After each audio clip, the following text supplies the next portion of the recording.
Okay, भजन क्षेत्र 66 और वचन 4 में कहता है, हे पृथ्वी के सारे लोग ना परमेश्वर की भजन गाओ, परमेश्वर की स्तुति करो। हर एक लोग परमेश्वर की भजन गाना चाहिए, क्योंकि परमेश्वर जीवित परमेश्वर है। आमीन। आइए हम लोग उस पवित्र, महान और सर्वज्ञानी, सर्व सामर्थ्य परमेश्वर की आराधना करें सच्चे दिल से। पिता परमेश्वर, हम धन्यवाद देते हैं, सारा आदर सारा गौरव हम आपको देते हैं। धन्यवाद इस दिन को प्रभु, इस सभा को तेरे चरणों पर रखते हैं। प्रार्थना सर्वशक्तिमान प्रभु यीशु मसीह के नाम से मांगते हैं, आमीन।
महान और सर्वशक्तिमान परमेश्वर पिता, हम धन्यवाद देते हैं। हाँ पिता परमेश्वर, तेरी उपस्थिति में आनंद की भरपूरी है। तेरे वचन कहता है, भजन संहिता 16 और वचन 11 में कहता है कि तेरे पास आनंद की भरपूरी है।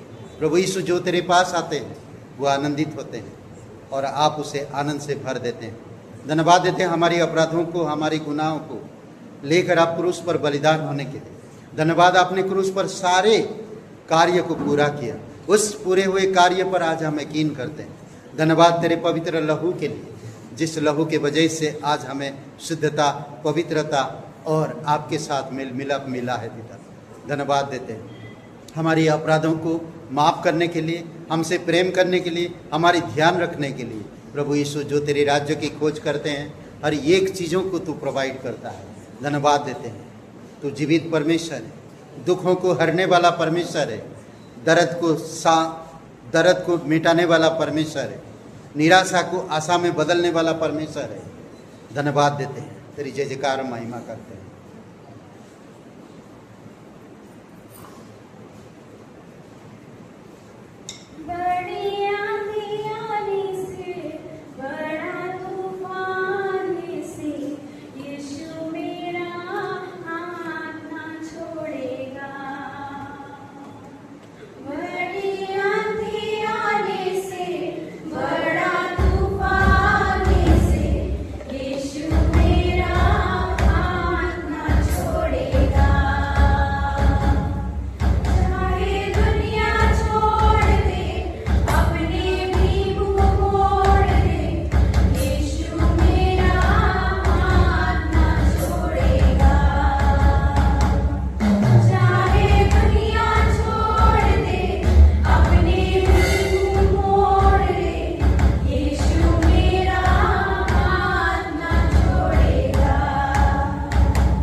यस लॉर्ड प्रभु यीशु, तेरी दया कभी कम नहीं होगा। तू दयावंत परमेश्वर है, हर एक लोगों से तू प्यार करता, दया दिखाता है। धन्यवाद देते प्रभु यीशु। अपने हाथों को उठाकर तेरी महिमा करते हैं, तू उसके योग्य है, तू दया का धनी है पिता। Thank you Lord.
पवित्र महान और सर्वशक्तिमान परमेश्वर पिता, हम धन्यवाद देते हैं। हाँ प्रभु यीशु, तेरा प्रेम कभी कम नहीं होता, तेरा अनुग्रह कभी कम नहीं होता, तेरी शांति कभी कम नहीं होता, और ना तेरी दया और करुणा कभी कम होता है। धन्यवाद देते हैं, तेरा प्यार दिन प्रतिदिन बढ़ते जाता है, तेरी दया हमारे प्रति हमेशा रहता है।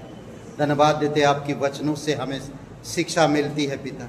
तेरे लोगों के द्वारा हमें आपकी स्वर्ग की, आपकी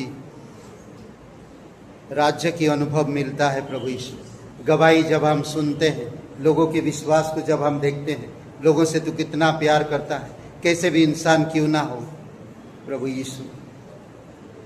घर परिवार संसार त्याग दे, पर तू कभी नहीं त्यागता। तू हमेशा तू अपनाता है, हमारी गलतियों को हमेशा तू ढांकता है प्रभु यीशु। तो उसे कभी स्मरण नहीं करता, उसे कभी याद नहीं करता, तू हमेशा हमारी साथ देता। इसीलिए प्रभु तेरी महिमा करते हैं, धन्यवाद देते। आगे की कार्यक्रम को हम तेरे चरणों पर रखते हैं। आपकी इच्छा अनुसार, आपकी आत्मा के अनुसार आप अगुवाई करो। धन्यवाद देते हैं, यीशु नासरी के नाम से मांगते हैं, आमीन। हेलो से आप सभी लोगों का स्वागत है और एक जोरदार ताली बजाइए। बहुत बहुत धन्यवाद, आप सभी लोगों का स्वागत है। और हमारे बीच में कोई पहली बार आए हैं तो कृपया करके खड़े हो सकते हैं। ओके, कोई भी नहीं। हम सब आपस में एक ताली बजा सकते हैं। सब बोलिए प्रेज द लॉर्ड, हालेलुया, प्रभु की महिमा हो। आपका धन्यवाद। ओके, और इस सप्ताह की सूचनाएं तो आप सभी लोगों को याद रखना। क्लास चलता है, मंगलवार को उपवास प्रार्थना है। ओके, चर्च ऑफिस में मंगलवार उपवास प्रार्थना है चर्च ऑफिस में 7 बजे। बुधवार को सभा है। ओके, और भूपेंद्र जी के लिए प्रार्थना करिएगा। भूपेंद्र सपना जी के लिए। भूपेंद्र जी का किडनी का ऑपरेशन है, शायद आज हमें कंफर्म नहीं पता चला, बट आप प्रार्थना में रखिए। सुभद्रा जी के लिए प्रार्थना करिए, जल्द से जल्द रिकवरी हो और ठीक होकर हमारे बीच में आ सके। ओके, और कोई है तो इतना ही सूचनाएं हैं। और अगली 15 तारीख को पिकनिक शायद नहीं होगा, शायद या नहीं होगा, बस आगे पोस्टपोन हो सकता है 23 को हो सकता, और एक दिन बाद बता देंगे आपको, ठीक है, पिकनिक।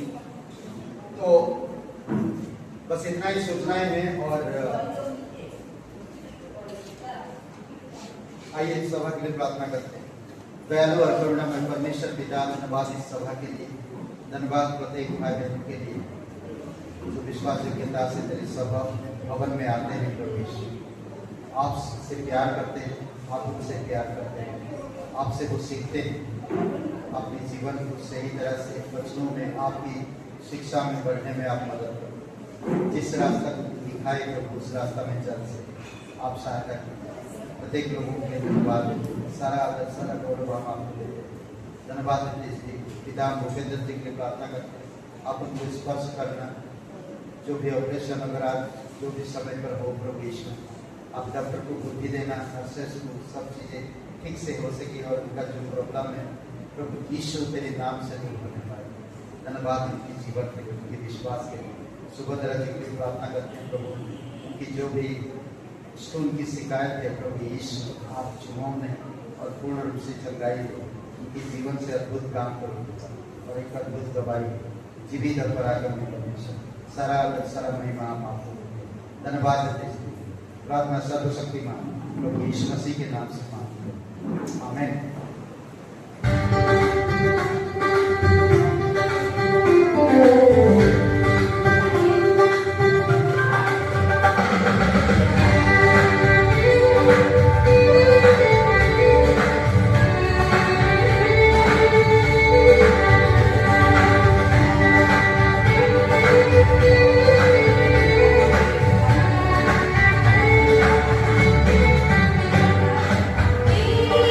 सूरज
हालेलुया।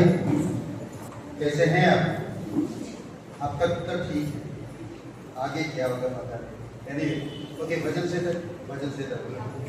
उत्पत्ति के 4थे अध्याय। दो भाई जब परमेश्वर के पास भेंट लेकर आते हैं तो एक का भेंट स्वीकार किया जाता है, एक का भेंट स्वीकार किया नहीं जाता। करेक्ट। कुरिन्थियों की किताब में कहता है, दूसरा कुरिन्थियों के 8-9 अध्याय, हर्ष से देने वालों से परमेश्वर खुश होता है। इसीलिए बहुत इंपॉर्टेंट है कि आप हर्ष से दें। परमेश्वर की कलीसिया, परमेश्वर के भवन हमेशा भरपूर रहे और परमेश्वर की भवन में हमेशा दूसरों को देने के लिए हमेशा तैयार है, दूसरों के लिए कर सकते हैं। तो आइए हम लोग इस भेंट के लिए प्रार्थना करते हैं। जीवित और पराक्रमी परमेश्वर, सारा आदर सारा महिमा आपको देते हैं। धन्यवाद देते प्रत्येक भाई बहन जो कलीसिया में जुड़े हुए हैं। आपकी देह की एक हिस्सा है, एक अंग है प्रभु यीशु। देह जब देह में जुड़ता है तो देह फलबल होता है, मजबूत रहता है, तंदुरुस्त और हेल्दी रहता है। इसलिए प्रभु तेरी महिमा कर। धन्यवाद है प्रत्येक लोगों को छोड़ और तेरी सामत तेरी दया में पाई। यीशु मसीह के नाम से मांगते हैं, आमीन।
मुझसे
लिए जीने के लिए बात करेंगे, ठीक है? क्या बात करेंगे? हेलो, ठीक। ओके, आज का जो संदेश होगा दूसरों के लिए जीना। सब अपनों के लिए जीते हैं, संसार यही सिखाता है अपनों के लिए जियो, अपने लिए जिए। मैं कहता हूं कि दूसरों के लिए जीना चाहिए। परमेश्वर का वचन, परमेश्वर की सिद्धांतों में खास करके विश्वासी भाई बहनों, विश्वासी जीवन में कहता है परमेश्वर दूसरों के लिए जीना चाहिए। करेक्ट? हम दूसरों के लिए कैसा जी सकते? आप अपने आप से दूसरे को बेहतर समझो। तो आप अभी इसी समय आप कहिए आप मेरे से अच्छे हैं। बताओ, दिल से, दिल से, ऐसा नहीं आप मेरे से अच्छे हैं, ऐसा नहीं ना, आप मेरे से अच्छे हो। एक दूसरे को बोलो दोनों, मतलब उधर बोलना दूसरा है, कमाल है। दोनों तरफ नहीं बोलते भाई, इधर भी बोलो उधर भी बोलो, आप मेरे से अच्छे हो। आप भी बोलो आप मेरे से अच्छे हो, आप भी बोलो आप मेरे से अच्छे हो। ऐसा नहीं सामने वाला बोल दिया दूसरा ही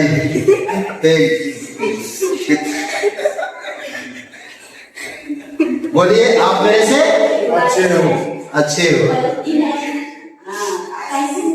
बहुत मुश्किल होता है किसी को अच्छे बोलना, करेक्ट? पर यीशु मसीह हमें सिखाता है हम उनसे, हमसे वो बेहतर। समझ रहे हैं? चलिए देखते हैं दूसरों के लिए जीवन जीना क्या है। यीशु ने 2 लाइन में पूरी बात कह दिया, 2 लाइन। तो आइए प्रार्थना करते हैं। पिता परमेश्वर, प्रभु ईश्वर, हम धन्यवाद देते, सारा आदर सारा गौरव हम आपको देते हैं। स्वर्ग और पृथ्वी बनाने वाला पिता, प्रत्येक लोगों को इस वचन के द्वारा कुछ सीखने में आप मदद कीजिए, उनके हृदय आत्मा से बातें कीजिए पिता। और प्रभु यीशु उनके जीवन में सच में जैसे वो अभी इस सब को मुंह से बोले, प्रभु उनका हृदय भी वैसा कि हम दूसरों को हमसे बेहतर समझ, दूसरों के लिए जिए, हम जी सके। प्रभु यीशु आप मदद कीजिए, धन्यवाद देते यीशु मसीह के नाम से मांगते हैं, आमीन। मरकुस का 12:31 और 31 वचन में कहता, तू प्रभु अपने परमेश्वर से अपने सारे मन से और अपने सारे प्राण से और अपनी सारे बुद्धि से और अपनी सारे शक्ति से प्रेम मत करना।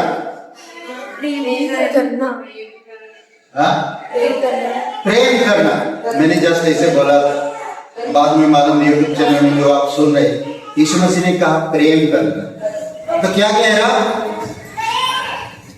सारे मन से, सारे प्राण से, सारे बुद्धि से, सारे शक्ति से तू अपने परमेश्वर से प्रेम कर। ये पहला चीज है। अगर मैं परमेश्वर से प्रेम नहीं करता हूं तो मैं दूसरे से प्रेम नहीं कर सकता। क्लियर? 101%। अगर मैं सांसारिक चीजों में या फिल्मी चीजों में या सोशल मीडिया में मैं ज्यादा एक्टिव रहता हूं और परमेश्वर की चीजों में कम, तो शायद मैं दूसरों को भी परमेश्वर के बारे में बात नहीं कर पाऊंगा। बहुत सारे ऐसे चीजें आज आ रहा, कई सारे लोग अपने आप को प्रकट करने के लिए, अपने आप को दिखाने के लिए, मैं कैसा हूं, मैं कौन हूं, मैं कैसा लग रहा हूं, मैं क्या कर सकता हूं, अपने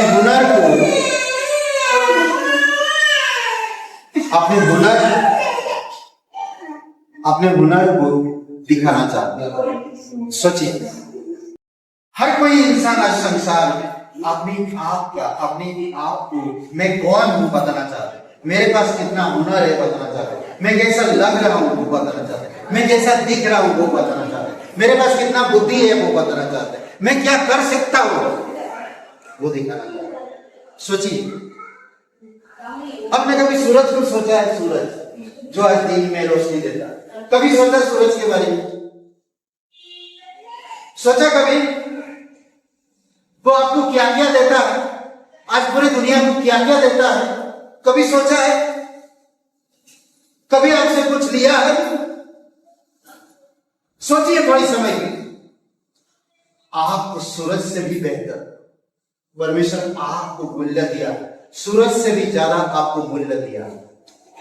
सूरज रोशनी देता है, सोचिए, वो हमेशा देता है, वो हमेशा देता है, वो हमेशा देता है, कभी किसी से कोई चीज नहीं है। अपनी समय में उपका सबको देता है। उसको परमेश्वर ने कहा, आपको भी परमेश्वर कहता है, सारे मन से, सारे प्राण से, सारे बुद्धि से, सारे शक्ति से तू यहोवा से प्रेम कर। उसके बाद में कहता है दूसरा लाइन, यीशु मसीह कहता है, देखिए दूसरा लाइन में कहता है, दूसरी यह है, तू अपनी पड़ोसी से अपनी समान प्रेम कर, इनसे बड़ी और कोई भी बात नहीं है। सिंपल है, एकदम साधारण, एकदम सिंपल। सोचिए, मैं परमेश्वर से नहीं प्रेम करता अगर मैं सारे बुद्धि से कर रहा हूं तो प्राण से नहीं कर रहा हूं, अगर मैं प्राण से कर रहा हूं तो शक्ति से नहीं कर रहा हूं, चारों से करने हैं, चारों से, सारे बुद्धि से, सारे शक्ति से, सारे प्राण से और सारे मन से, सारे मन से। तभी परमेश्वर के प्रेम आपके अंदर झलकेगा, चमकेगा, और फिर आप दूसरों से अपनी समान प्रेम कर पाओ। आज हम अपनी समान दूसरे को प्रेम नहीं कर पाते। मैं मसीह कहलाता तो हूं, मैं मसीह तो हूं, पर मसीह कहता है कि एक दूसरे से प्रेम करो, पर मैं मसीह हूं, पर मसीह का प्रेम, मसीह की बातें मैं नहीं मानता, इसी वजह से मैं दूसरों को प्रेम नहीं कर पाता। सिंपल। इसका क्या मतलब? यीशु मसीह जब ये 2 लाइन में कहता है, खुद के लिए जीना, मिट्टी में बीज दबाना, मिट्टी में बीज दबा देना, खुद के लिए जीना, मिट्टी में बीज दबा देना, दूसरों के लिए जीना, बीज को तोड़कर पेड़ लगाना है। समझ रहे? दूसरों के लिए जीना मतलब बीज को तोड़कर पेड़ लगाना है। जब तक बीज टूटेगा नहीं, जब तक पेड़ उगेगा नहीं, तब तक पेड़ लाए।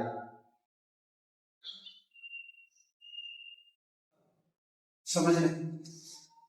बहुत सारे लोगों के पास बहुत हुनर है, परमेश्वर उन लोगों को नहीं चुना, आपको चुना है, ताकि आप दूसरे को प्यार कर सकें, ताकि आप दूसरे के लिए जी सकें। समझ रहे हैं? यूहन्ना 12:24 में कहता है, यीशु मसीह ने कहा है, ये सिद्धांत दिया है। कौन सा सिद्धांत? जब तक गेहूं का दाना भूमि में पड़कर मर नहीं जाता, वह अकेला रहता है, परंतु जब मर जाता है तो बहुत फल लाता है। मरना होगा, अपने लिए जीना छोड़ना होगा। समझ रहे हैं?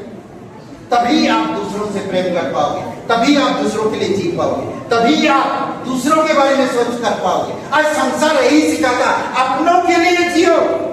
तुम्हारी माँ बाप को कैसे तुम छोड़ सकते हो? तुम्हारे बच्चे हैं, तुम ऐसे कैसे बोल सकते हो? How can possible? परमेश्वर कहता है, सोचो,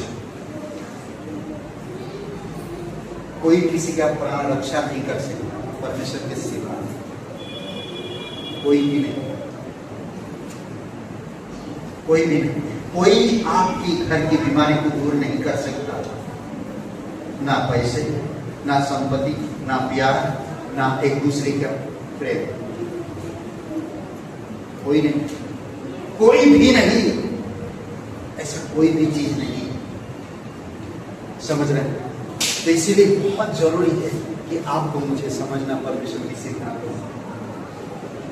अगर मेरी माँ बीमार है, मैं सिर्फ पैसा दे सकता हूं, मगर उसकी बीमारी में दूर नहीं कर सकता, उसकी दर्द में दूर नहीं कर सकता, उसके हालात में बदल नहीं सकता। केवल एक, जब मैं पूरे मन से, पूरे दिल से, पूरे प्राण से, पूरे शक्ति से, पूरे बुद्धि से परमेश्वर से प्रेम करूंगा, तभी मेरे माँ के लिए जी पाऊंगा,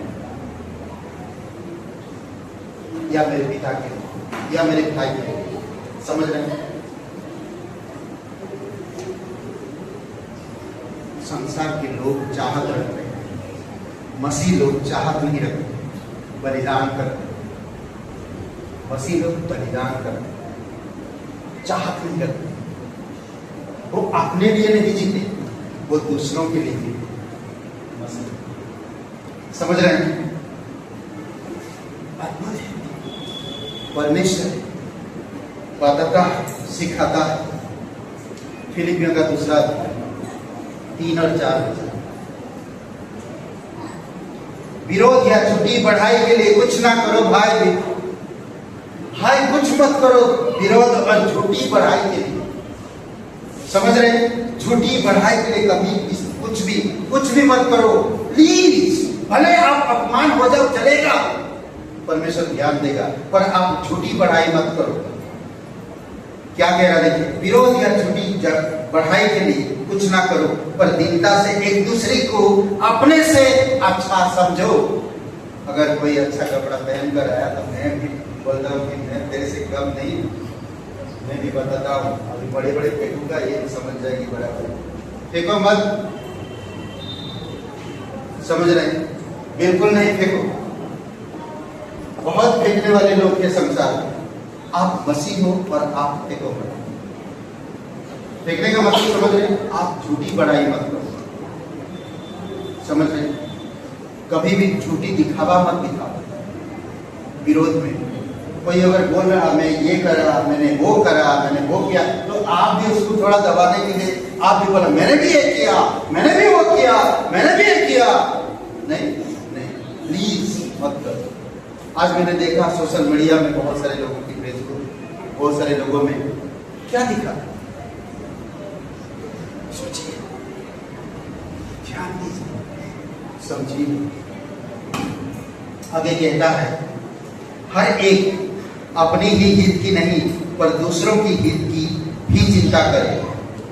मत्ती का 15:13 में कहता इससे बड़ा प्रेम किसी का नहीं कि कोई अपने प्रियों के लिए अपना प्राण दे। इससे बड़ा प्रेम किसी का नहीं कि कोई अपने प्रियों के लिए, दोस्तों के लिए प्राण। कोई प्रियों के लिए प्राण देता है क्या? कोई देता है? अपने भाई के लिए आप प्राण दोगे? अपनी मां के लिए अपना प्राण दोगे? कोई नहीं देगा। चला गया, अच्छा प्रॉपर्टी में सोचो, आज यही चल रहा है। कोई किसी के लिए नहीं, पर यीशु आप और मेरे लिए प्राण दिया, आप और मेरे लिए जिया ताकि हम जी सके। वो किया, समझ रहे हैं? इससे बड़ा प्रेम किसी के पास नहीं कि कोई अपने प्रियों के लिए अपना प्राण दे। पहला यूहन्ना 3:16 से 18 वचन में कहता है, हम लोग पढ़ते हैं इस खूबसूरत वचन को। पहला यूहन्ना 3 वचन 16 से 18, ओके। 3 वचन। हमने प्रेम इसी से जाना कि हमारे साथ उसने हमारे लिए अपना प्राण दिया। हम प्रेम इसी से सीखा, इसी से जाना कि उसने हमारे लिए प्राण दे दिए, और हमें भी भाइयों के लिए अपना प्राण देना चाहिए। अपना प्राण देने का मतलब है बलिदान, दूसरों को मेरे से बेहतर समझना, यीशु मसीह में उनको बढ़ाना, यीशु मसीह के परमेश्वर की राज्य में उनको बढ़ाना, धार्मिकता में उनको ले आना, परमेश्वर की वचनों में उनको प्रोत्साहन करना, परमेश्वर की राज्य में उनको बढ़ाना है, दूसरों के लिए जीना है। कई बार आपकी पैसा खर्चा होएगा उनके पीछे, आपने उनको नाश्ता खिलाया, हो सकता है उसको चाय पिलाया, हो सकता है उसको लंच या डिनर दिया। जानते हैं आपकी लंच और डिनर परमेश्वर की जीवन के पुस्तक में लिखी जाएगी। और एक आत्मा को आपने द्रोह किया और उसे परमेश्वर के करीब लेकर आया। कल आपको जाने के लिए पैसा नहीं था, फिर भी आपने उस व्यक्ति के लिए थोड़ा चाय नाश्ता कराया ताकि आप परमेश्वर के साथ परमेश्वर की बातें उसको बता सकें और जीवन के लक्ष्य को दिखा सकें। और वो व्यक्ति भले वो भूल जाए, भले वो चला जाए, उसे कोई परवाह नहीं, बट परमेश्वर ध्यान रखा, दूसरों के लिए जीना सीखो। हर कोई अपने बीवी बच्चों के लिए जीता है, हर कोई अपने परिवार के लिए जीता है, हर कोई अपने भाई रिश्तेदारों के लिए जीता है। आप मसीह लोग दूसरों के लिए जीते, दूसरों के लिए जीते। इसीलिए वो जीते हैं कि उनको नरक से बचा सके, इसीलिए वो जीते हैं ताकि उनको उस बंधन से छुड़ा सके, इसीलिए वो जीते हैं ताकि नरक से उनको बचा सके, इसीलिए वो जीते हैं ताकि उनकी प्राणों का रक्षा कर सके। थोड़ी समय के लिए सोचिए, आगे देखिए वचन क्या है। आगे कहता है 16-17 वचन, पर जिस किसी के पास संसार की संपत्ति हो और वह अपने भाई को कंगाल देखकर उस पर तरस खाना ना चाहे, तो उसमें परमेश्वर का प्रेम कैसे बना रह सकता है? तो मैंने भी उसको दिखा रहा, मैं मसीह हूँ, मेरे पास संसार की संपत्ति बहुत है, पर मेरे मसीह भाई गरीब रो रहा है और उसके पास कोई साधन नहीं, उनको हम मदद नहीं करते। कई बार लोग अपनी बरादरी, अपनी कैटेगरी, अपनी लेवल के लोगों को ढूंढते हैं। मैंने ऐसे व्यक्तियों को देखा, उनके पास संपत्ति है पर वो सारे मिशनरियों को मदद करने के लिए तैयार है और करते थे। कभी उनकी संपत्ति कम नहीं हुआ, क्योंकि वो दूसरों के लिए जीते, वो अपनी संपत्ति को अपना नहीं समझते थे। कभी कई बार शैतान उनकी संपत्ति को जब्त करने के लिए तरह तरह के कानून कायदा उन पर लगाया, पर कई सारे लोगों को पता चला तो बहुत बुरी कोई कानून उनको दबा नहीं पाया। एक क्रिकेटर बहुत पहले की, वो सब कुछ क्रिकेट में बहुत पैसा कमाया, बहुत कुछ कमाया, उसने घर पैसा सब कुछ एक मिशन को दान कर दे दिया सब, और जाकर एक जंगल के कोने में रहा, एक झोपड़ी में रहा अपनी बीवी बच्चों को लेकर, और वहां पर अपने बच्चों को सिखाया और कैसा जीवन जीना, परमेश्वर पे कैसा भरोसा करना। पैसे धन संपत्ति हमें परमेश्वर से बहुत दूर लेकर जाता है, और वो अपनी बीवी बच्चों के साथ उस जगह पे रहा, दुश्मनों का सामना किया, जानवरों का सामना किया, बारिश धूप गर्मी ठंड का सामना किए, बच्चे परमेश्वर पे भरोसा किए, सब लोग मिलकर प्रार्थना करते थे, डिपेंड हुए परमेश्वर पर, और इस प्रकृति की चीजों का ध्यान रखा। जो भी पैसा कमाया कहाँ दिए? परमेश्वर के राज्य में।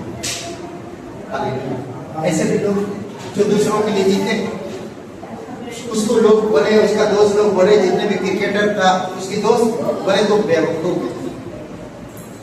है, तुम्हारी इस सब की वजह से मैं दुखी नहीं, पर मेरे बेवकूफी में मैं सच्चे परमेश्वर को जान पाया, और मेरे बच्चे आने वाले पीढ़ी परमेश्वर पे भरोसा रखते।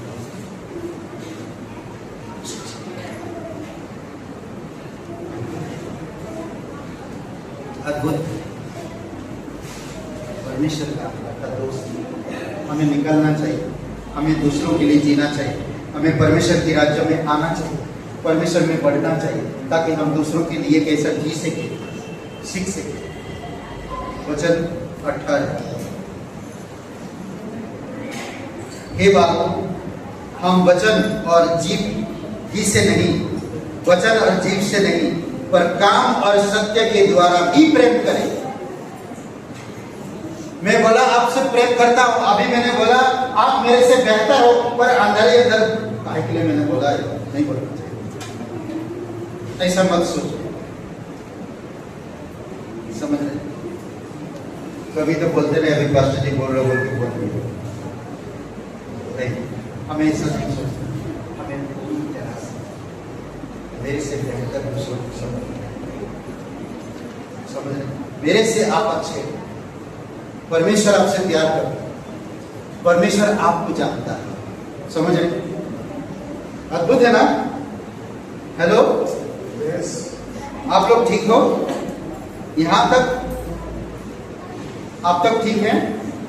नहीं है? है कि नहीं?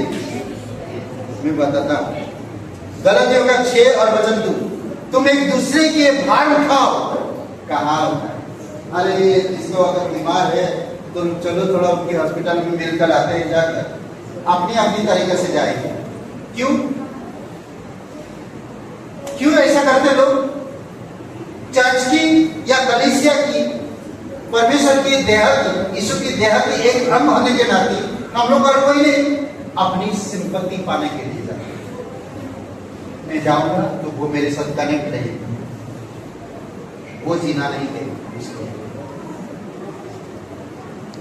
टीम वर्क, कलीसिया प्रभु यीशु मसीह का देह के साथ हमें जाना चाहिए। हम लोग जब जाते थे, पास्टर भेजते थे, या कभी भी हम अकेले जाते थे, कई बार पति के साथ हम जाते थे कई सारे घरों में, कई कैंसर में बीमार है, उनको मिलते थे तो बोलते थे, एक ही चीज बोलते थे, पास्टर आपको याद करते थे।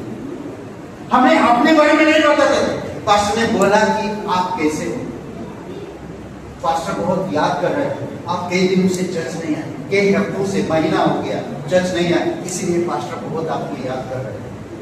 वो जानते हैं मैं अपने आप को नहीं प्रकट किया, मैं परमेश्वर की राज्य को प्रकट कर रहा हूं। अपनी सिंपत्ति पाने के लिए वहां नहीं है, बल्कि परमेश्वर के बढ़ाने के लिए वहां पर है। समझना। दूसरी बातें नहीं, कैसे हैं, हालात क्या है, ठीक है हम पास्टर को बताएंगे, आपके लिए प्रार्थना करेंगे और हम भी प्रार्थना करेंगे। कितना अच्छा लगता है, कितना सुंदर बात। सोचिए, नहीं वहां पर जाए, मैंने आया आपको देखने के लिए, पास्टर जी बहुत दिनों से आए, अरे पास्टर बहुत बिजी है, कहाँ आएंगे? हम आए ना, देखे कितना चेंजेस है। अपनी सिंपत्ति पाने के लिए किसी के पास मत जाओ। परमेश्वर की दास हो, परमेश्वर की संतान हो, परमेश्वर को ऊंचा करो उनके बीच में, तभी आप दूसरों के लिए जी पाओगे, दूसरों से प्रेम कर पाओगे। अपनी सिंपत्ति अगर पाओगे तो यीशु मसीह ने क्या कहा, उनका प्रति परमेश्वर यहाँ पर मिला, समझ रहे हैं, यहाँ पर मिल गया। सोचिए क्या कहता है, एक दूसरे का भार उठाओ और इसी रीति से मसीह की व्यवस्था, मसीह की नियम, मसीह की व्यवस्था, मसीह की आज्ञा को आप पूरा करो। हालेलुया। अगर हम एक दूसरे का भार उठाते हैं तो मसीह की आज्ञाओं को पूरा करते हैं। समझ रहे हैं? 2-3 हफ्ता से कोई नहीं आ पा रहा, पास्टर बिजी है, आप सब जानते हैं, वो परिवार क्यों नहीं आ रहा? चलो मैं जाता हूँ, मिलता हूँ और फिर वहां से फोन करता हूँ, पास्टर जी मैं यहाँ पर आया था और ये भाई नहीं आ रहे थे, मैं बातचीत किया, आप भी बात करिए और प्रार्थना करिए। दूसरी हफ्ता अगर वो नहीं आएगा तो देख लेना वो आएगा, वो जरूर आएगा। कई बार हम अपने ईगो के बजाय उन लोगों को ला नहीं पाते। क्यों? क्योंकि मैं क्यों जाऊं, पास्टर के काम में पास्टर को जाने दो। जी नहीं, आप परमेश्वर की संतान हो, आप दूसरों के लिए जीना सीखो, परमेश्वर को ऊंचा करो। जब आप एक दूसरे का भार उठाओगे, हो सकता है उनको पैसों के फाइनेंशियल प्रॉब्लम है, हो सकता है उनके घर में कोई तकलीफ है, हो सकता है किसी की बातों में वो दुखी है, कलीसिया में आए थे किसी की बातों में वो दुखी है, आप जाओ उनसे पूछो, उनसे दोस्ती करो और उनसे कहो कि भाई परमेश्वर माफ कर रहा है, छोड़ो तुम ये बात मत रखो, आओ आओ आओ परमेश्वर के पास। और परमेश्वर आपसे प्यार करता है, परमेश्वर उठाओ उनके बीच में। दूसरों के लिए जीना है तो अपने आप को नीचा करो, दूसरे को उठाओ। समझ रहे हैं? जब आप अपने आप को नीचा करोगे, जब आप अपने आप को नम्र करोगे, तभी दूसरे को आप ऊंचा कर पाओगे, तभी दूसरे को आप बढ़ा पाओगे, तभी दूसरे को आप ला पाओगे, तभी दूसरे के जीवन में काम कर पाओगे और परमेश्वर आपकी हर एक बात पर एग्री होगा। और ऐसा करने से परमेश्वर की व्यवस्था को आप पूरा करते हो। सोचिए, एक दूसरे के प्रति ईर्ष्या, जलन बाइबल मना करता है, बिल्कुल मत करो। ईगो मत रखो। हट भी होते हैं, दुख होता है तो आप उस दुख को यीशु मसीह के दुख में जोड़ो।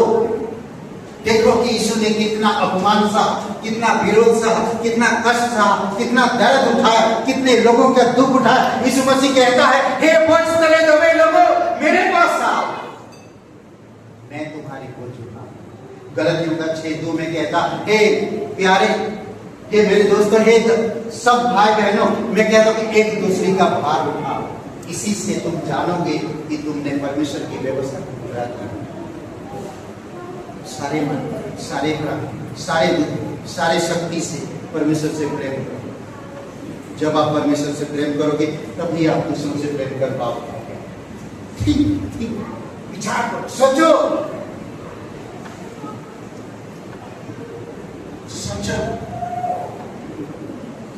सोचो। ये लाइफ शो नहीं है करोड़पति कौन बनेगा करोड़पति। सोचो,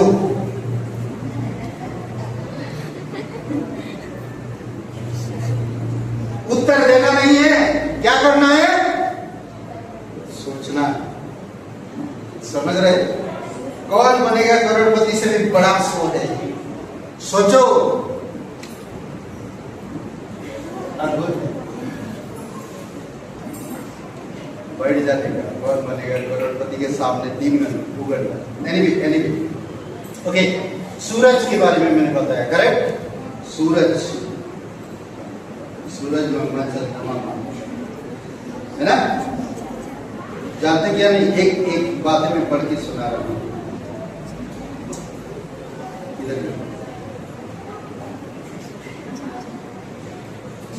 अभी प्राकृतिक चीजों को देखो, आप प्रकृति में ना, प्रकृति में भौतिक चीजों को ध्यान दो। 2 चीजें मेरे, सूरज कभी अपनी रोशनी अपने लिए नहीं रखता, दूसरों के लिए रखता। पेड़ कभी अपने फल खुद नहीं खाता, नदी कभी अपनी पानी खुद नहीं पीता, सूरज कभी अपनी रोशनी खुद नहीं लेता रखता, फूल अपनी खुशबू खुद के लिए नहीं बिखेरता। प्रकृति का हर नियम यही सिखाता। और यीशु भी वही कहता, यीशु अपने लिए नहीं जिया, दूसरों के लिए जिया। परमेश्वर अपने लिए नहीं, आप और मेरे लिए आया।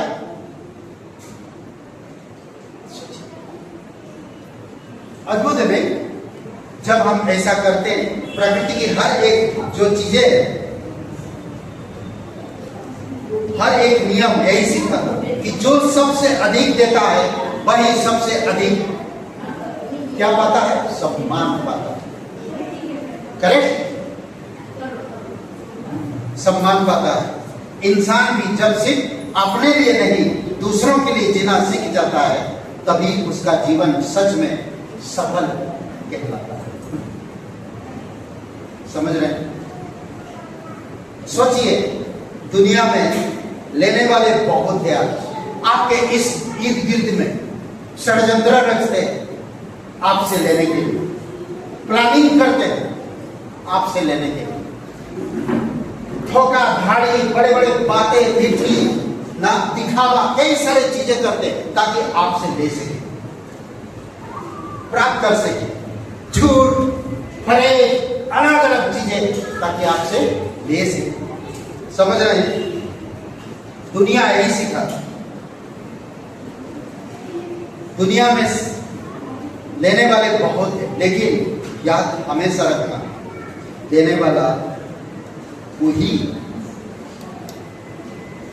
क्या बोलते हैं, लेकिन याद रखेगा हमेशा देने वाले। समझे क्या नहीं? जो लेता है उसको याद नहीं रखता दुनिया, जो देता है ना उसको याद रखता। सोचिए, इसीलिए जरूरी है कि आपको मुझे समझना। ओके, नेक्स्ट कुछ उदाहरण हम लोग बात करते हैं। कुछ उदाहरण से हम लोग बात करते हैं और फिर मैं बंद करूंगा, ठीक है?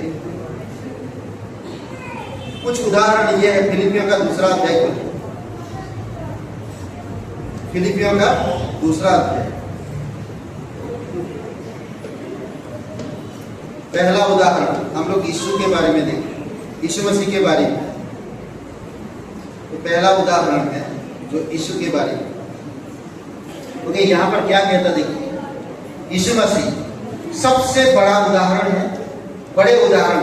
फिलिपियों का 2 अध्याय 5 से 8 में उसने अपने आप को ऐसा शून्य कर दिया, यहां तक कि क्रूस की मृत्यु 20 है, अपने आप को शून्य जीरो बना दिया ताकि क्रूस की मृत्यु को भी सहल। ओके, नेक्स्ट बात कहता है कि क्रूस की मृत्यु को भी सहल। सोचिए, एकदम निचली स्थान को चुना। अरे वो परमेश्वर है, उसके पास शक्ति था, वो इंसान को बदल सकता था, वो इंसान को मार सकता था, ये इंसान को डांटा मार मार के बोलता मेरे ऊपर विश्वास कर, ऐसा भी कर सकता था वो, मगर ऐसा नहीं। परमेश्वर खुद इस धरती पर आकर मनुष्य बनकर जीरो बना, बुद्धि को त्यागा, अपनी ताकत को त्याग दिया, अपनी हुनर को त्याग दिया, अपनी महिमा को त्याग दिया, अपनी कला को त्याग दिया, अपनी चित्रकारी को त्याग दिया, सब कुछ त्याग कर उसने एक इंसान की तरह परमेश्वर की आराधना किया और परमेश्वर के नियम का पालन किया और परमेश्वर की महिमा की और फिर सक्सेस हुआ और फिर उसको ऊंचा पर बैठाया। आगे वचन कहता है, सिंहासन छोड़कर चरनी में आया, राजा होकर दास बना। सोचिए, राजा होकर दास बना। पाप हमारा है, क्रूस उसका है। ये कौन सा इंसाफ है? जो निर्दोष था, जो राजाओं का राजा है, जो प्रभुओं का प्रभु है, पाप मेरा था, यीशु क्रूस उठाया, यीशु क्रूस पर बलिदान हुआ। पाप मेरा था, यीशु क्रूस पर दुख उठाया, क्रूस पर दंडित हुआ, क्रूस पर दर्द सहा, वो मेरा था। पाप की वजह से वो मेरे पाप के लिए, मेरे लिए वो क्रूस पर तकलीफ किलों से छेदा गया, मारा गया, अपमान किया गया, थूका गया, निंदा किया गया, हर चीज मेरे लिए, ताकि मैं निंदा से, दुख से, कष्ट से, परेशानी से छूट जाऊं। कौन करता है ऐसा? कौन करेगा ऐसा? कौन सोचेगा ऐसा? यीशु ने। सोचिए, तुम पापी थे, मैं पापी था, पर यीशु क्रूस पर मरा। सोचिए, मरना किसको था? मुझे मरना, वो मर। सोचिए, अभी जो गाना गा रहे थे वो कैसा अद्भुत गाना, मेरे हर एक शब्द गलती माफ कर, स्मरण नहीं करना, भुला दे। सुनते हम लोग, पढ़ते हम लोग, लेकिन हम लोग चलते क्यों? सिर्फ वचन बोलने से नहीं, वचन के अनुसार जीवन सच्चाई चलना। इस वचन में यीशु मसीह क्या बता रहा है? सिंपल, दूसरों के लिए जीना, अपना हक छोड़ना। यीशु ने अपना हक छोड़ दिया और दूसरों के लिए जिया। समझ रहे? तभी वो एक नमूना बन पाया, एक एग्जाम्पल, एक उदाहरण बन पाया। समझ रहे? बहुत इंपॉर्टेंट। और एक उदाहरण हम देखते हैं मूसा के बारे में। मूसा के पास चलते हैं, निर्गमन का किताब,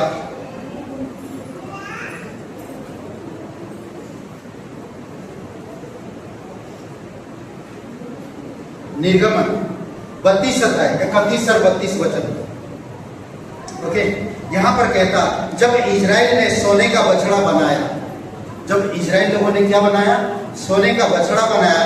परमेश्वर ने कहा, मैं इन्हें नाश करूंगा। मूसा ने कहा, यदि तू उनका पाप क्षमा ना करे तो अपना नाम जो तूने अपनी पुस्तक में लिखा है उसमें से मेरा नाम काट दे। सोच सकते हो, अपने लोगों के लिए गलत किया। मूसा परमेश्वर की व्यवस्था ला रहा था, मूसा परमेश्वर के पास लोगों की भलाई के लिए कुछ व्यवस्था नियम ला रहा था, और यहाँ पर लोगों ने अपने लिए ईश्वर बना दिया।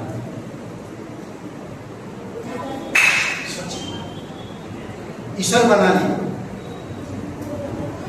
सोचिए, और मूसा कहता है, हे प्रभु, अगर आप इनको उनके पाप के कारण इनको नाश करना चाहते हो तो एक काम करना, आपकी जीवन की पुस्तक से मेरे नाम हटा देना।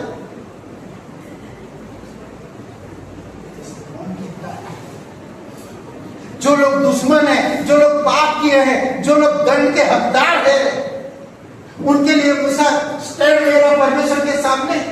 मूसा कहता है मुझे मिटा दो, मेरे नाम उस जीवन के पुस्तक से हटा दो। जानते हैं ये बात परमेश्वर ने सुना और परमेश्वर ने वादे हुए देश से उसका नाम को हटा दिया। सिर्फ दूर से देखा। सोचो थोड़ी समय के, सिर्फ मेरे लोगों के लिए मैं जीना। मूसा कहता है, मैं यहाँ पर एक बात सोच रहा हूँ, मूसा कैसे कर सकता? मूसा सोचिए, हम लोग छोटी छोटी चीजें त्याग नहीं कर पाते, समय के अनुसार हम लोग कुछ चीजें पूरा नहीं कर पाते, वादे तो करते बड़े बड़े, पर हम उस वादे को पूरा नहीं कर पाते। सोचिए, आगे सुनिए। मूसा कहता है अपने नाम हटा। इस वचन के द्वारा एक चीज मुझे समझ आता है, दूसरों के लिए जीना अपनी आशीष भी कुर्बान करना। दूसरों के लिए जीना अपनी आशीष, ब्लेसिंग, आशीर्वाद को भी कुर्बान करना। सोचिए, अपने लोगों को बचाने के लिए मूसा अपनी ब्लेसिंग को भी कुर्बान करने के लिए तैयार। तीसरा उदाहरण हम लोग देखें, एस्तर रानी। एस्तर का चौथा अध्याय वचन 16, चौथा अध्याय एस्तर चौथा अध्याय वचन 16। पूरा यहूदी जाति मारे जाने वाले थे, पूरे जो यहूदी लोग सब लोग मरने वाले थे, मर जाने वाले थे, सबको नाश करने वाला था। एस्तर ने कहा मैं भी राजा के पास जाकर भीतर जाऊंगी, यदि नाश हो गई तो हो गई, अपनी जान दांव पर लगाकर पूरी कौम को बचाए, पूरी कौम को बचाए, अपनी अपनी अपनी जीवन दांव पर, ताकि यहूदी लोगों को बचा सके। इसमें सबक क्या है, मतलब सीख क्या है? एस्तर की किताब में, एस्तर के जीवन से हमें क्या सिखाता है? सिंपल सी बात है, ये सिखाता है दूसरों के लिए जीना, डर के बावजूद कदम बढ़ाना। दूसरों के लिए जीना, डर के बावजूद कदम को बढ़ाना। डरो मत, परमेश्वर आपके साथ है। आप गलत के लिए लड़ते हो ताकि बहुतों का प्राण बचा सके। समझ रहे हैं? और आखिरी एक उदाहरण हम लोग देखते हैं, पौलुस रोमियो का 9 और वचन 3। पौलुस रोमियो का 9 अध्याय वचन 3। पौलुस का जीवन को आप अच्छी तरह से जानते हैं, मुझे समझाने की जरूरत नहीं, या मुझे उसको एक्सप्लेन करने की भी जरूरत नहीं, ना विस्तार से बताने की जरूरत नहीं। आप पौलुस के बारे में जानते हैं। पौलुस अपने यहूदी भाइयों के लिए कहता है, मैं तो चाहता था कि अपने भाइयों के लिए जो शरीर के भाव से मेरे कुटुंबी, शरीर के भाव से मेरे कुटुंबी है, मैं अपने ही मसीह में स्थापित हो जाऊं, मैं आप ही मसीह में स्थापित हो, मैं अपने ही कुटुंब के लिए मसीह में स्थापित हो जाऊं तो चलेगा मुझे, कोई बात नहीं। मूसा भी यही बात था, मेरे लोगों को बचाने के लिए या उनकी पाप से क्षमा परमेश्वर देने के लिए मेरे नाम जीवन की पुस्तक से हटा दे। पौलुस भी वही है, मेरे कुटुंबियों के लिए, मेरे जाति भाई के लिए कहता कि मैं मसीह में स्थापित होगा, चलेगा, पर ये लोग बन दूसरों के लिए जीना। सोचिए यहां पर क्या हमें सिखाता है इस वचन से? दूसरों के लिए जीना, अपना स्वर्ग भी दे देने को तैयार है, अपना स्वर्ग भी दे देने को तैयार है। सोचिए, है ना अच्छी बात, है ना अद्भुत बात? सोचिए, अद्भुत है, अपना स्वर्ग दे देने के लिए तैयार है। हालेलुया। कौन करता है ऐसा?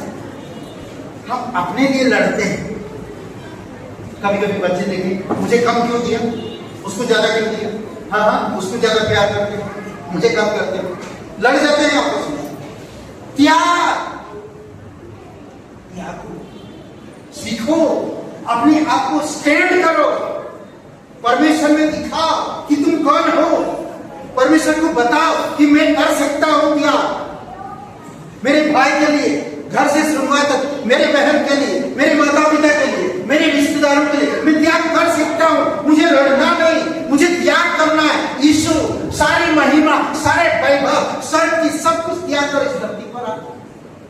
आप और मुझे स्वर्ग कैसे? हालेलुया। सोचिए,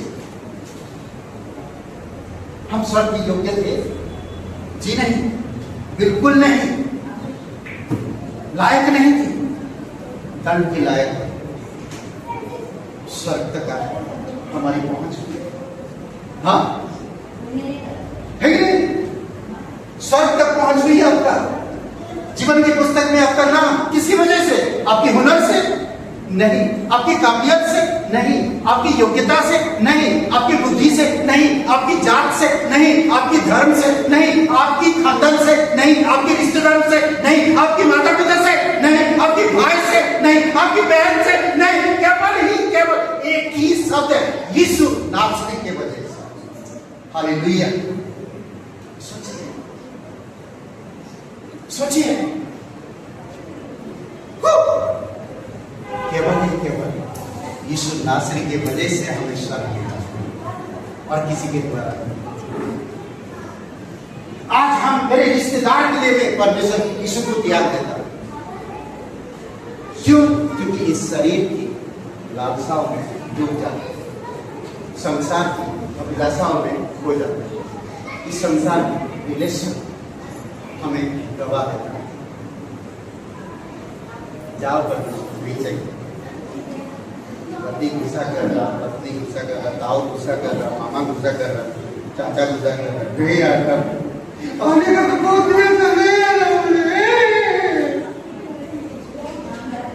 सोचो, हाँ सोचिए थोड़ी। एक कहानी मालूम है आपको? छोटी सी कहानी।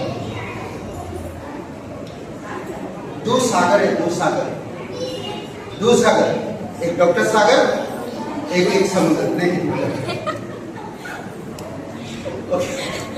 मजाक कर रहा हूं। दो सागर, ओके। फिलिस्तीन में दो सागर, फिलिस्तीन में दो सागर है, गलील का सागर और मारा हुआ सागर। दोनों को यरदन नदी पानी देती है, मारा हुआ को और गलील के सागर, दोनों सागर को यरदन नदी पानी पहुंचाता है। यरदन नदी का पानी जाता है उसमें। अब सुनिए, दोनों की देखिए किस तरह से, मैंने शायद पहले भी बताया। गलील का सागर पानी लेता है पर आगे नहीं देता। सॉरी, गलील का सागर पानी लेता है, कहां से? यरदन नदी से आगे बहा देता है। पानी लेता है, आगे बहा देता। सुनिए, उसमें उसके किनारे हरियाली है, मछली है, जीवन है। लोग उसे जीवित सागर भी कहते हैं। आप मैप में देख लें, ठीक है? लोग उसे जीवित सागर भी कहते हैं। पर मारा हुआ सागर, ये नाम पड़ा कैसे? पानी लेता है पर आगे नहीं देता।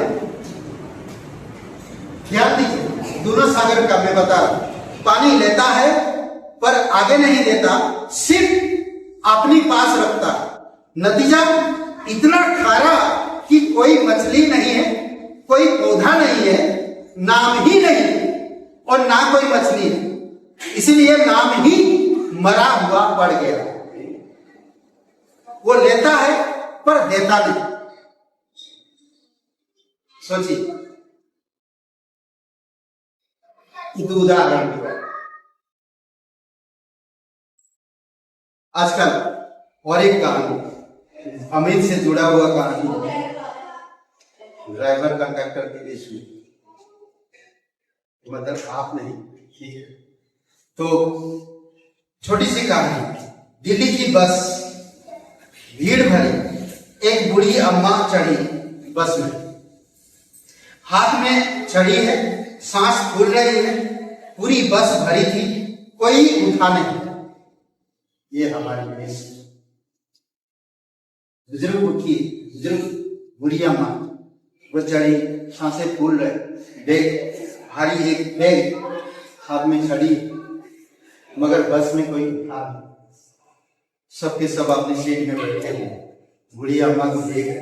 बूढ़ी अम्मा इधर उधर नजर घुमाया, कोई उठा नहीं, तो एक ही जगह पे डंडे पकड़ के कर दिया।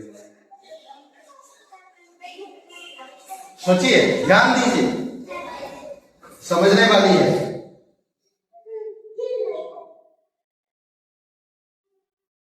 बस का ड्राइवर रामू अंकल, मैंने नाम दिया है पर मैंने दिल्ली का बनाया पर नाम दिया।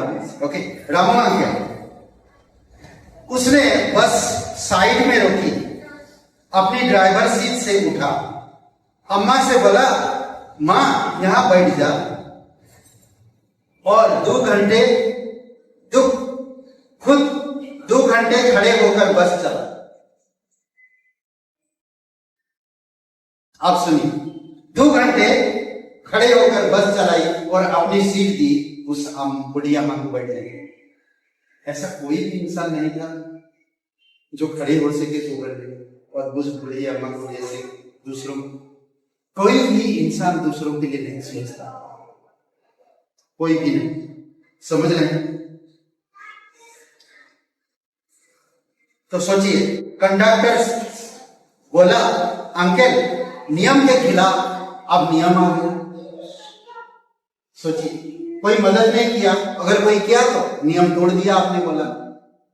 आप सुनिए, कंडक्टर बोला, अंकल नियम के खिलाफ। रामू हंसकर बोला, बेटा मेरा नियम मती 7 बार, मती के 7 बार। जैसा चाहो कि लोग तुम्हारे साथ करें, तुम भी उनके साथ वैसा ही किया।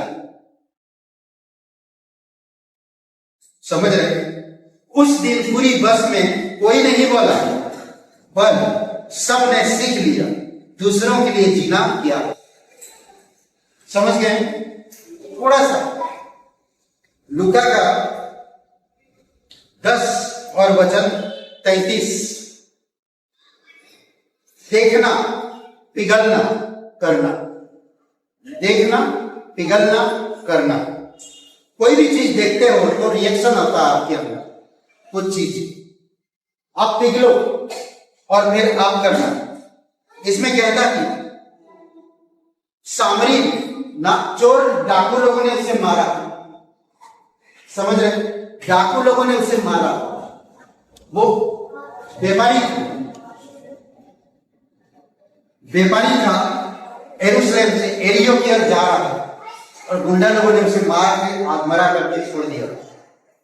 और बहुत सारे लोग वहां पर से गए, कोई ध्यान नहीं दिया, देखा नहीं, कोई मदद नहीं किया, कोई सहायता नहीं किया, कोई भी नहीं, समझ रहे?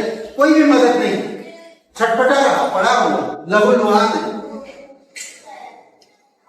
ये कहानी बहुत इंटरेस्टिंग है, कोई भी उसका मदद नहीं किया और वहां पर पड़ा छटपटा रहा। एक वहां से गरीब सामरी गया, सामरी व्यक्ति, उसने क्या किया जानते हैं?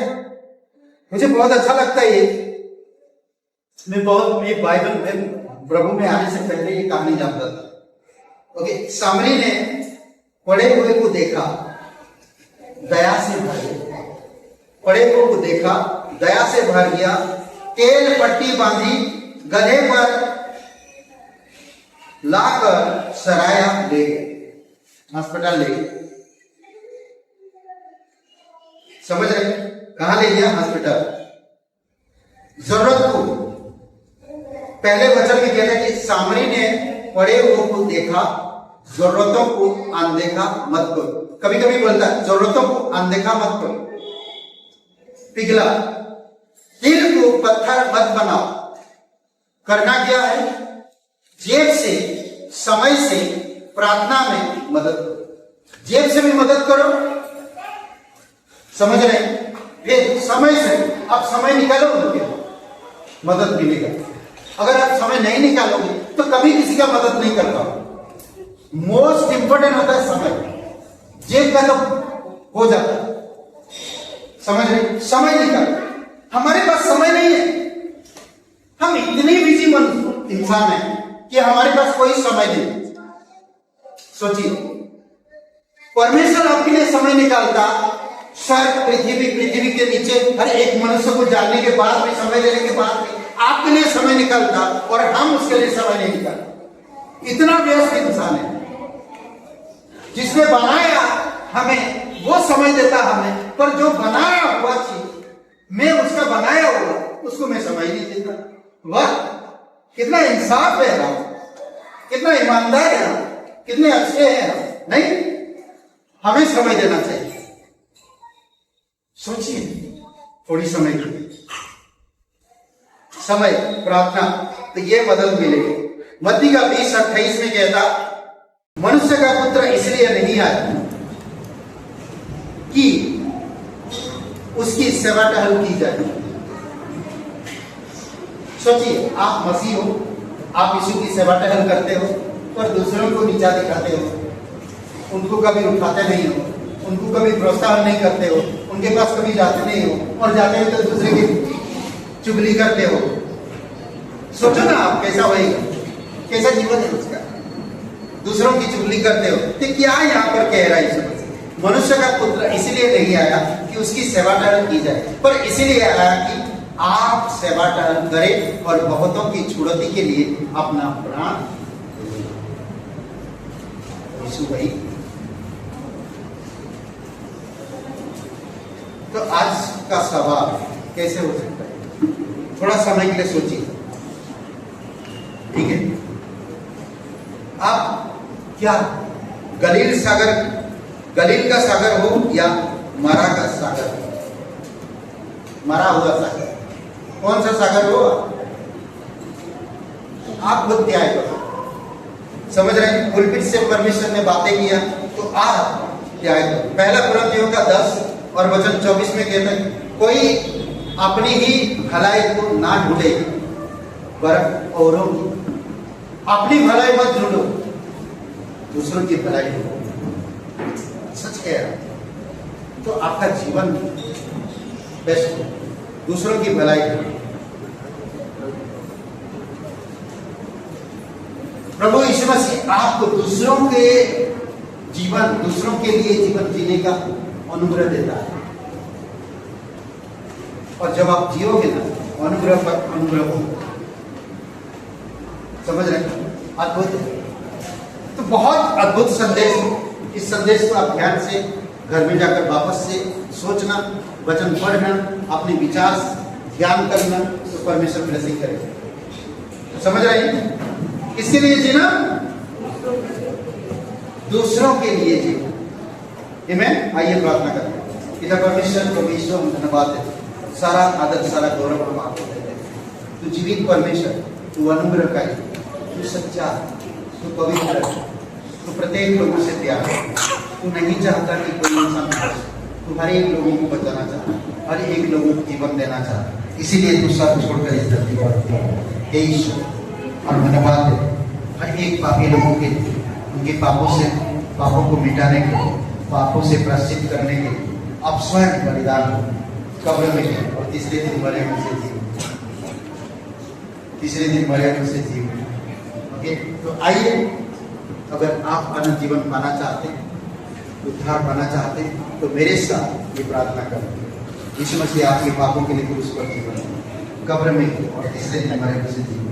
अगर आप विश्वास करना चाहते हैं तो मेरे साथ ये प्रार्थना करें। कहिए, हे यीशु, मैं जानता हूँ मैं पापी हूँ, मैं खुद को नहीं बचा सकता। मैं धन्यवाद, तो मेरे पापों के क्रूस पर बलिदान, कब्र में, और तीसरे दिन मरे उनसे जीवन। हे यीशु, मुझे माफ कर दे, मेरे हृदय में मैं तन मन से तेरे बलिदान, तेरे गाड़े जाने, तेरे जीवन में मैं विश्वास करता हूँ, मुझे क्षमा कर दे। तो ये मुक्ति दर उद्धार कर, पवित्र परमेश्वर का एक लौता होता है। यीशु नाम से धन्यवाद देता है, यीशु के नाम से, आमीन। तुम दिल में ऐसे बस गए, जिंदगी भर के लिए राजा बन गए, जीवन में ऐसा काम कर गए, पाप मेरे श्राप मेरे चलते बन गए।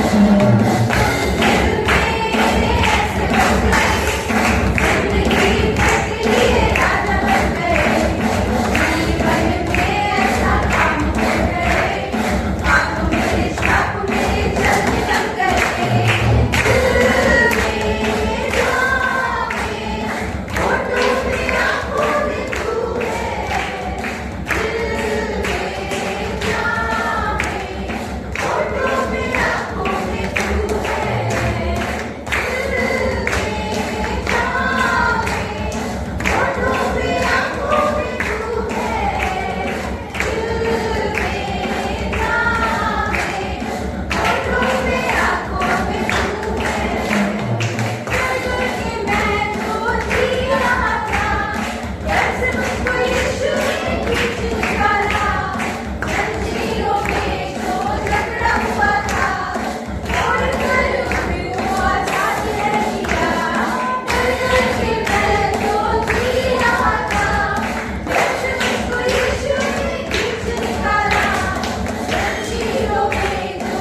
ओके, इब्रानी का 13वां वचन में कहता है कि भलाई करना और उदारता दिखाना। उदारता, उदार दिखाना नाम बोलना, क्योंकि परमेश्वर इससे खुश होता है। ओके, आप कौन सा सागर हो? गलील का सागर जो लेता है और देता है, या मारा सागर जो लेता है और देता नहीं? तो मरे रहो। समझ रहे कौन सा सागर हुआ?